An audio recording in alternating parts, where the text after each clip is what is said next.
Welcome to Miami, a city where world-class living meets unparalleled lifestyle. Whether you're seeking family-friendly neighborhoods, luxurious waterfront properties, or vibrant city vibes, the David Siddons Group is here to guide you. In this video, we'll explore the best neighborhoods in Miami, from their unique lifestyles to the costs of living in each area.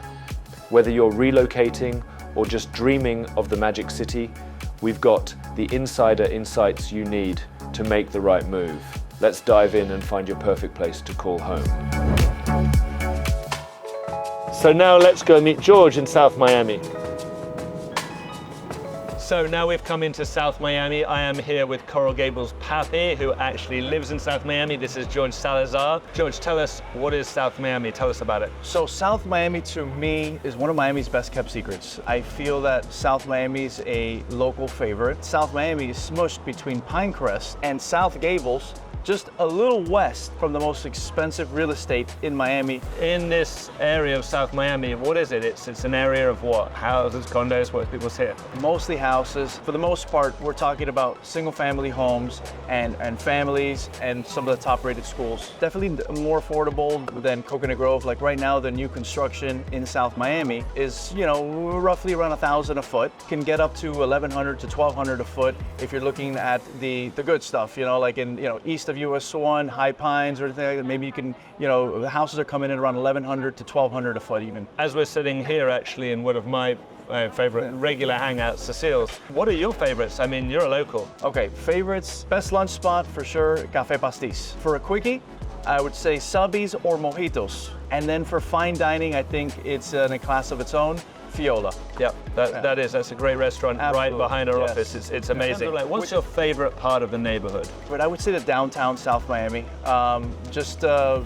Nothing really feels more like home than this little strip here. You have, all the mom and pop shops, little restaurants, the local hardware store, the dry cleaners and stuff like that. That to me it's like a very, very warm feeling, very, like small town villagey. Yeah, it's a village. It's a little and I've village. always said that Miami's really just an accumulation of separate villages, and South Miami is definitely one of them. Right around in the Moat with my daughters, go get an ice cream down to Brickell Park. Give us some useful stats in the market. In 2024, give us some information about South Miami. 2024 right now, inventory's still low. It's a much smaller space of land. The inventory's still dramatically low. We're seeing most the things that are trading really fast are the new construction homes, which are trading in like $1,100 a foot. Yeah. You saw one on 81st for like over $1,200 a foot. Yeah. And in land. Yeah. So land right now, we just sold our listing 7160 Southwest 70th Street, and that was like at around $73 a foot. Separately, in the other areas, like tucked in behind Don Tabasel, you'll see land or tear down come up for about 1.5, and just the other day, I mean, it lasted for one listing came up for 1.5. It didn't even last 24 hours. Super buzz. So that's really what's selling, the new construction and definitely land crunch. And finally, tell us something that we don't know and other people might not know about the neighborhood. Well, I mean, for one, this thing that's messing up our backdrop here is going to totally and dramatically change in the next coming years. That's one that we're all super excited for, that I think that's going to change the market, and it's going to really, really recreate the town center. I mean, this place historically is, it's extremely historically significant. It's a key. This was the bakery center, where I used to come as a kid, and it was a Sunset Place. It was the coolest place in the early 2000s. This is a pivotal landmark then. This is a pivotal piece of real estate that's going to change the environment of South Miami, much as Cocoa Walk, when it got revitalized, changed the look of Coconut Grove. Let's eat some food. Let's do it. And then we're going to drive to Coral Gables, and he's going to I'm going to flip it around on this guy. Yes. And I'm going to tell you about Coral Gables. We are switching the script here. So how would you describe Coral Gables? I look at Coral Gables as like 6 pockets, 6 districts. It's like 5 times the size of Coconut Grove. Yeah. It is really different areas, and the price points vary massively. On the west side, or the north side, if you want to call it that, you've got around a Granada golf course, then you've got around Biltmore golf course, then you've got around Riviera, Italian Village, the French Village, the Chinese Village. I mean, a real variety of houses. The history is interesting because on this side, the west side of US 1, you've got a lot of those historic homes, which you don't see as many once you get to the other side of more like the 50s. South Gables. But at the same time, you've also got the neighborhoods where gated areas. So you've got the most expensive real estate in the city, and it was given the information with the Beverly Hills being superseded now by Coral Gables as the most expensive neighborhood in Miami. What it really means is that the neighborhood of Gables Estates is the most expensive. Right. These are the ones where tremendous growth. Yeah, those are like the $2,000 to $3,000+ a square foot markets. Right. It's a family neighborhood, lots of houses, mostly houses, very little in the way of condos, nothing on the water because it's very few condos. That you brought the colors. Next to none, maybe a few in the main city, but in the main part of the town. The best private schools are all within a 15-minute, 20-minute drive of Coral Gables. So it tends to be families. Yeah. You do have as well big corporate energy in Coral Gables. Like there's a lunch crowd down here. The road, you've got major national corporations with headquarters. So you've got a lot of professionals. So you've also got some empty nesters. But by the most part, it's families. Yeah. The best restaurants in Coral Gables, right? There's a lot to choose from. Yeah. Right now, the reason we're actually shooting here is we're sitting inside the plaza, which is a whole new center for Coral Gables. You got the Lowe's, the Plaza, so many things opening up around this. This is Ceviche 105, which is a 15-year-old ceviche restaurant that's running through Miami, and they've just opened this new one here. There's also like Zucca, I also love. Booyah in the heart of Coral Gables is also great. Threefold Cafe, which is right now in Geralda Place. There's a strip called Geralda Plaza is absolutely exploded. That's an amazing strip. Yeah. There is so much. We got a Thomas Kellerman restaurant as well. Literally, if you want an overabundance of restaurants to choose from, you don't have to go to Miami Beach or Brickell. You've got an absolute plethora of them right here in the Gables. So what would be one of your favorite things to do in Coral Gables? Well, the great thing about Coral Gables is it's naturally very beautiful. So I'm a very physical guy. I like to ride bike. I like to run. I like to go to the gym. I mean, just getting outside and being in nature in Coral Gables is fantastic. Right. So riding a lot is a big passion for me. Love the Gables for that. Great golf courses, as you know. Yeah. Great tennis as well, if you like to play tennis. Riviera. The number of homes available, actually, if you look at the housing and how much inventory has been trading out, we've actually only had, I think there was 4 sales this year for new houses because inventory is very, very choked. So still very low. Very low inventory, especially for new homes. Yeah. Last year it was 9. If we go for the more higher end, and again, we're talking to the luxury end buyers out there, if you go into the gated communities, if you go into the newer homes, the higher quality on the water, you're going to pay about $3,000 a square foot. Wow. Really high level homes, again, these gated communities, somewhere between $1,500 and $2,000 a square foot. The dollar per square foot on average has gone up a little bit from last year to this year, between 5 and 7% depending on where you're looking. So the market's still doing really, really well. Coral Gables, everyone talks about Brickell as having huge migration of corporate relocations. Coral Gables has it too. Yeah. There's, Amazon, Apple, there's major companies that have planted themselves in Coral Gables. Yeah. So that too is also driving the engine of Miami, not just Brickell. So welcome to Coconut Grove. This is my home turf, this is where I live, and I'm going to give you 5 minutes about Coconut Grove, helping you understand what it's like to live here. Coconut Grove is the village in the city. It's the most organic neighborhood in the whole of Miami. It's populated by families, young and old, often with kids. 2 of the best private schools in the state are right behind me, Ransom and Carrollton.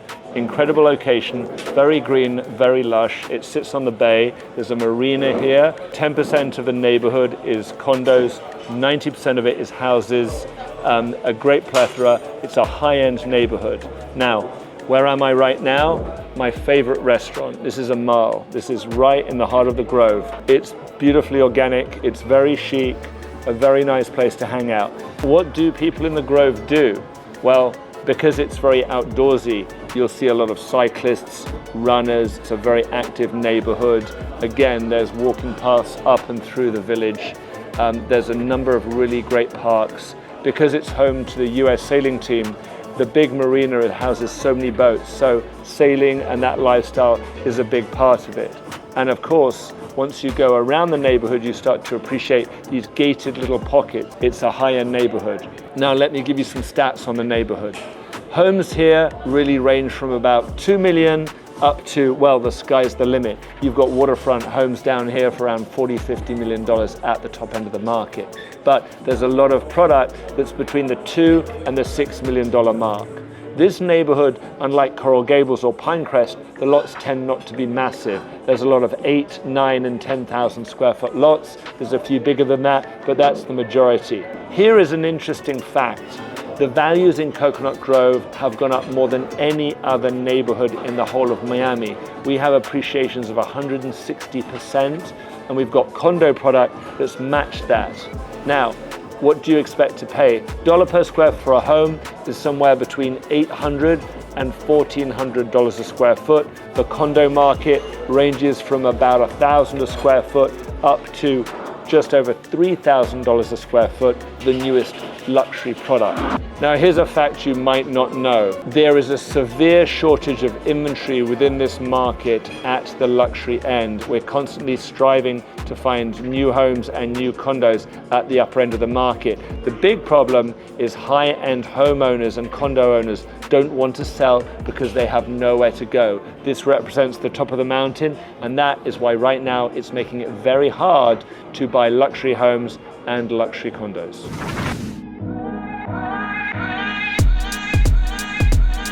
So I'm now here in Brickell in a cafe with Shakira Sanchez, who's our area expert. Shakira, tell me, what is Brickell?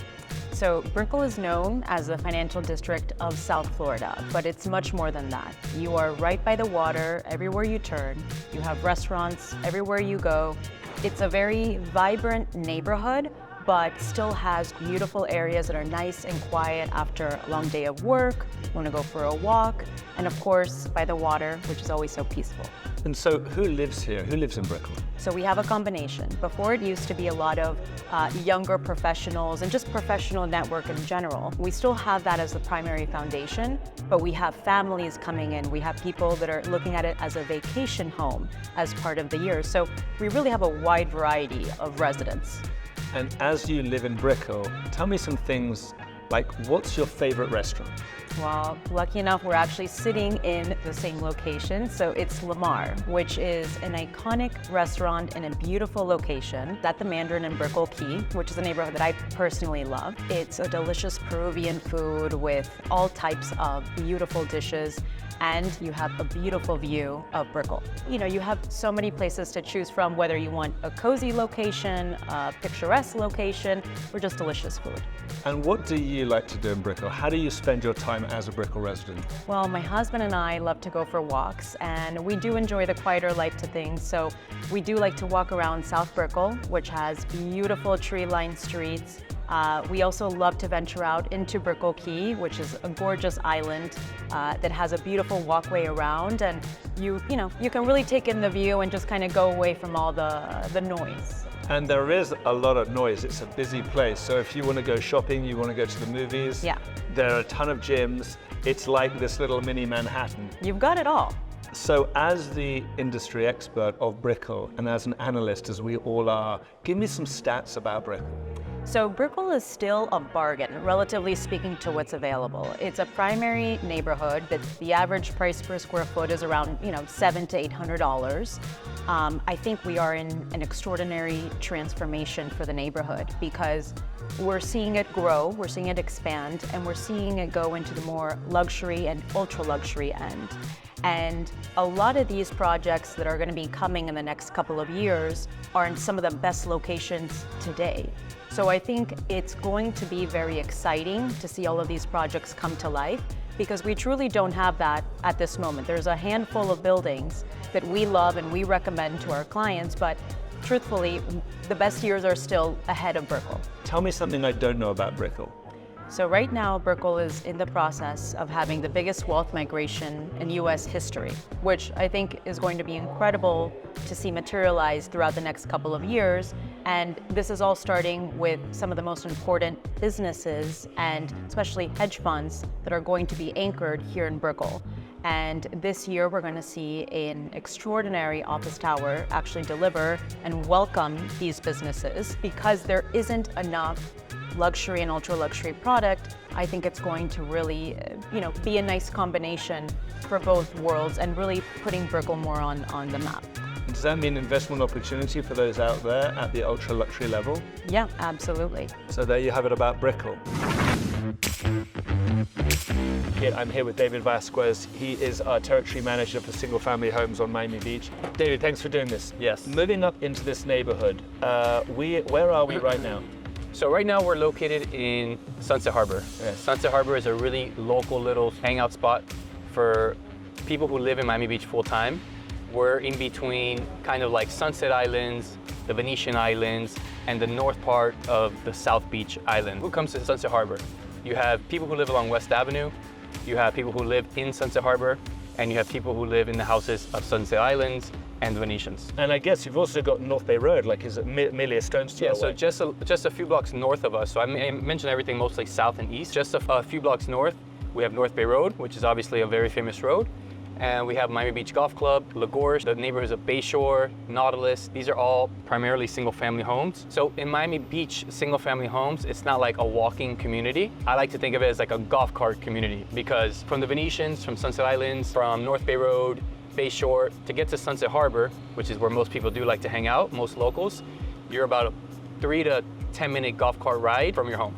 And who lives here? Who lives in this kind of these single-family neighborhoods spotted around us? Families who live here primarily full-time and their kids go to school here, whether it's Nautilus Elementary or they go to Miami Country Day, the private school, or it could be people who come here as a second home from New York, from pretty much anywhere, any part of the world, South America, Europe. The people who live here, mostly second, third home, as their second and third home as vacation homes. These are people who live on the water with big mega mansions, ultra luxury properties. So what do locals do? What do you guys do here? So Miami Beach and Miami in general, obviously it's a very outdoor community. 8 months of the year, it's beautiful to be outside. So, we have the beach a few blocks away.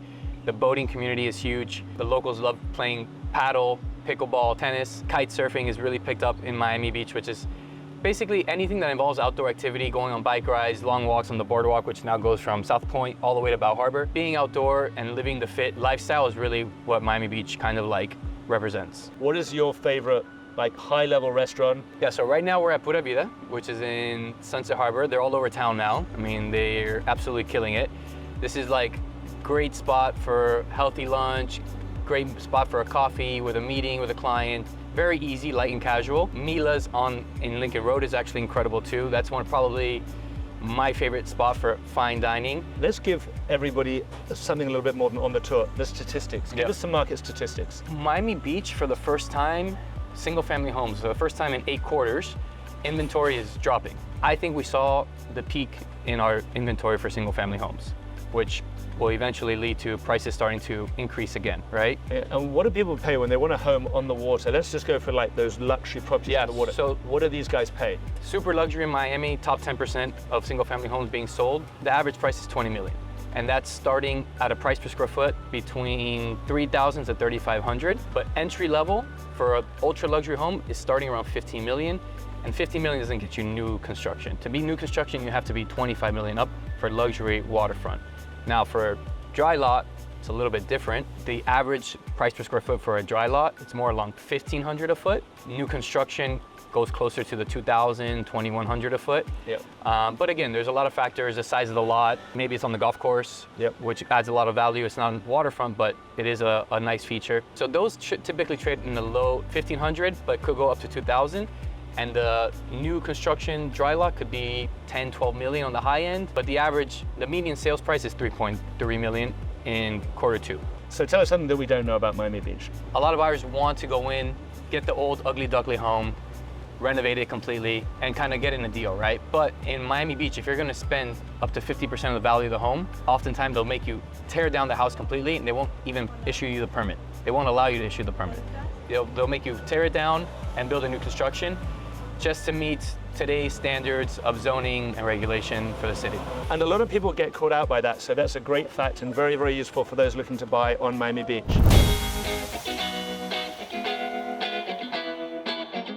I'm here in South of Fifth with Stefania Camberau. Steph is our expert in the market. You've been selling the Miami Beach market for well over a decade. What is South of Fifth? It's this little pocket It's just 5 streets, like the name says. From 5th Street south to the Government Cut, the south. And that's why it's south of 5th. Exactly. Across that is the Government Cut and the Fisher Island. We have this little pocket. What does it offer? Really what it offers is what the buyer is looking for, which is walkability. When buyers come from the large cities, they're used to walk everywhere. They come from New York, they come from Chicago, they come from San Francisco. What you have here is that you're completely surrounded by the water. So whether you're walking along the marina or you're walking along the beach wall, you always by the water. Who, and you've been selling it for so long, who buys here? Who are the people who are buying south of it? So buyers have been mostly people that had the second home here. This is becoming more of a primary market. How does it compare to South Beach and Miami Beach? What's different?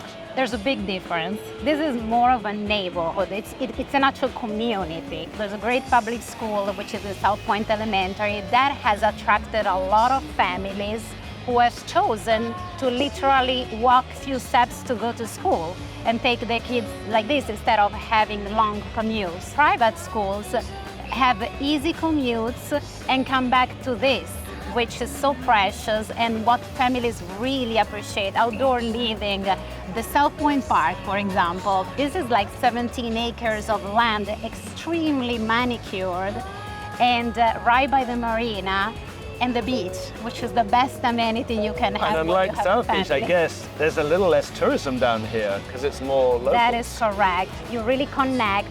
You have a great lifestyle in this sense, more real, more authentic. So what's your favorite restaurant for you in South of it? So this is it. Call me Gabby. This is my favorite spot here. It's so cozy, as you can see. It's really nice for conversation, light music, amazing bites, great food, great service. So based, again, off the back of our advanced reports that we bring out every 6 months, let's talk a little bit about the stats. Take me to what you've been seeing in South of Fifth and the Miami Beach market in general. Absolutely. So overall in the Miami Beach condo, we are seeing a market that is actually not slowing down. Both the number of sales and the price per square foot have gone up. So this is very different from what we see in other condo markets, and it's important to notice that there is one thing that I need to mention that is in the 1 to 3 million range. That's where we have seen less sale, and less increase in the price per square foot. Why is that? That is mostly because those are older condos. So older condos are not appreciating now at the same level as newer condos. And that has to be noted because we see that as a trend. And we anticipate that to move forward. There's a big conversation we have about HOA fees and the issues that we've got with HOA fees rising in assessments in old buildings and the issues that go with all of that. Absolutely. But the new product and the luxury product? The luxury product is actually doing great. So what we're seeing in the best performing condos in South of it, which is Continuum on South Beach, is an extra 10% increase from 2023 in the dollar per square foot. So in the $10 million plaza in the old Miami Beach, we only had 6 sales last year and we already have 11 sales this year. So this is already great. This is the ultra luxury segment and that is performing really well. So conclusively, you can go through our report, a little bit more inventory, the sales volume is up, discounts are pretty much the same, days on the market have dropped, and the dollar per square foot has actually risen almost across the board. The only thing to look out for, to be cautious of, is the older buildings. Correct. But let's fire off really quickly your top 3 condos in South of Fifth. Number 1, Continuum, no doubt. Number 2, Murano at Portofino. Number 3, Portofino Tower. And for those who want to look up further up the beach, give me 3 other buildings on Miami Beach, randomly between South Beach all the way up to Surfside. Your top 3 in that area. Number 1, Surf Club. Number 2, 87 Park. Number 3, Fendi. Steph, tell me something I don't know about South of Fifth. I'm sure you don't know that we have a water taxi. That I did not know. You can actually go from South of Fifth to downtown, watch your show, come back, and don't have to drive a car. I love it. On to the next. So here I am in my final destination in Miami, the most northern neighborhood that we covered before we go up into Fort Lauderdale. This is Sunny Isles. I'm here with Danny Zolman. She is our expert in this market. Danny's going to tell us a little bit about this neighborhood. So, Danny, tell us where is Sunny Isles?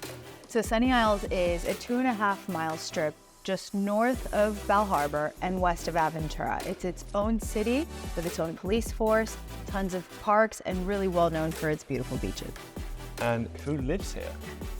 So the primary resident here really is it's a second home destination, but we do have a lot of families here. We have some beautiful schools, of course, tons of walkability here. So you're getting a good mix of everything, but primarily second homeowners here. And look, it wouldn't be a tour without understanding what people do here in this neighborhood. And you know, restaurants and eating is a big part of Miami life. Yeah. What's your favorite restaurant? I mean, we're in it right now, of course. So we're at Avra, which is in the Aquilina project, which is a massive, beautiful development with tons of activities for kids and all of the amenities you can imagine. But of course, this is definitely the best restaurant, in my opinion, in Sunny Isles, and also I'd say probably Il Molino. So it's kind of a tough. And these great restaurants tend to be actually inside the resorts and inside the best buildings down along here. And so what is it that you do in Sunny Isles? What is it that residents do with their day? I mean, most of the day will probably be spent at the beach, if I have to guess. It's beautiful white sand beaches. It's very safe, very family friendly.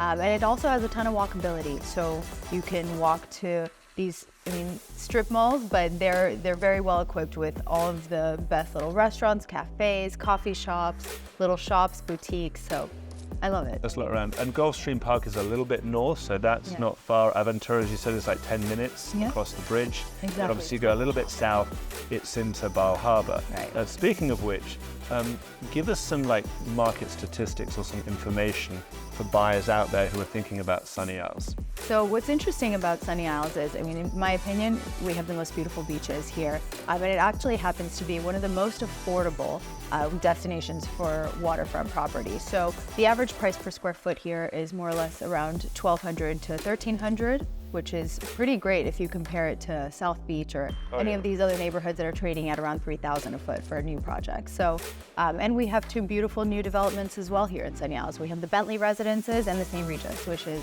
really exciting. And what do those numbers run at? Those are around $3,700, so more or less they're up there, but that's pretty much on par with that level of quality. And your favorite building up in Sunny Isles?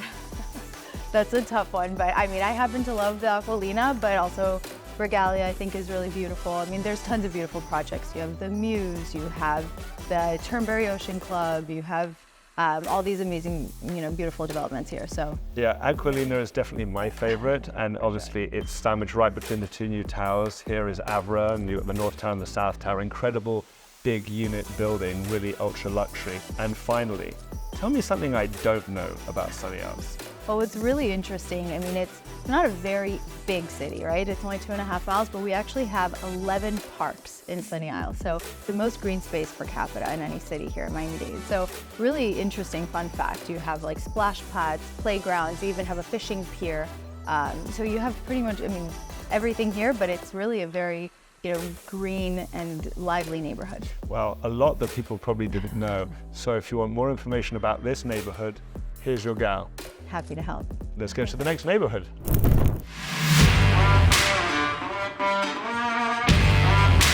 So we've come up now to Fort Lauderdale to see Elaine Tatum, our industry expert, who sells, understands, knows, living right here in Fort Lauderdale. Where is Fort Lauderdale and what is Fort Lauderdale? Well, Fort Lauderdale is just north of Miami, about 35 minutes to the north, and we're also south of Palm Beach, so we're perfectly positioned right in the middle. We're a waterfront community, very ocean and yachting centric, and we have gated waterfront neighborhoods, brand new construction condominiums, and an incredible lifestyle here with a true downtown and beachfront property. And Fort Lauderdale, much like Miami, has grown massively over the last few years. Who lives in Fort Lauderdale? Who are the audience? Well, lately, Fort Lauderdale in our downtown area, we've been attracting a lot of young professionals, which because of that pool of talent, we're also attracting some businesses here as well. So the economic output of the downtown Fort Lauderdale area has just exploded, even above that of Austin, Texas. It's a great place for young professionals to be.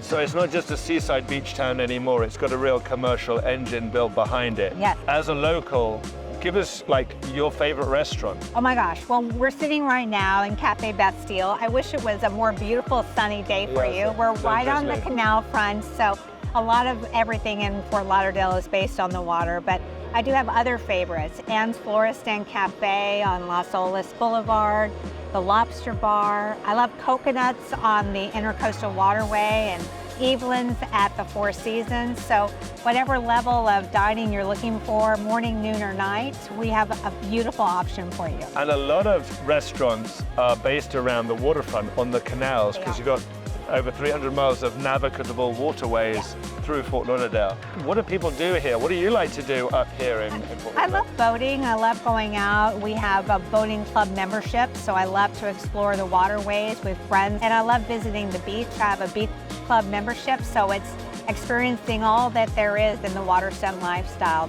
Tell us some statistics and some details on the Fort Lauderdale real estate market. Namely, give us the best condos and really the best neighborhoods. The best condos are scattered throughout. So in downtown, I would have to say Andare, that's up and coming, and that is new and exciting. On the beachfront, we have Celine being delivered soon.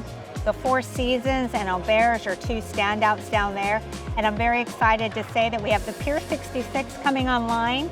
The Bahia Mar is launching at the Fort Lauderdale International Boat Show, and not yet announced, but we do have a new Ritz-Carlton Residences coming to the beachfront as well. What do they pay for dollar per square foot for these condos? So Auberge, the largest sale at Auberge right now was $10 million in the previous 6 months, and that averaged at about $1,700 a square foot.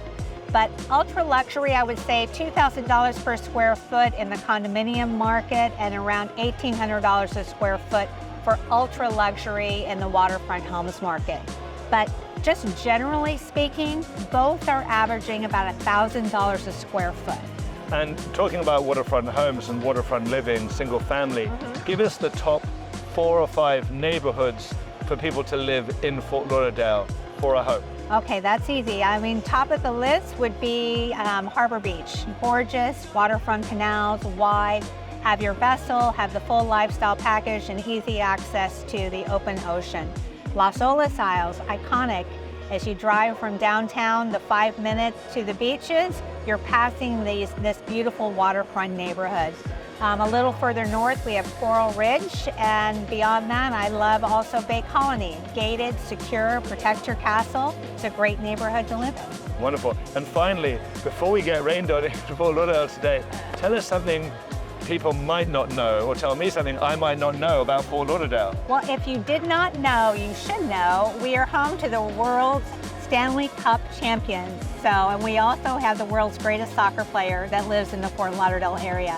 So with those two exciting things, you can work here, play here, and have your sports here also. But David Beckham doesn't live in Fort Lauderdale. No, but Lionel Messi does. It's an opinion who you think the best soccer player in the world is. Anyway, Elaine, thank you for that. And now we're actually going to step inside and really enjoy some fantastic food at Cafe Bastille. Thank you so much, David.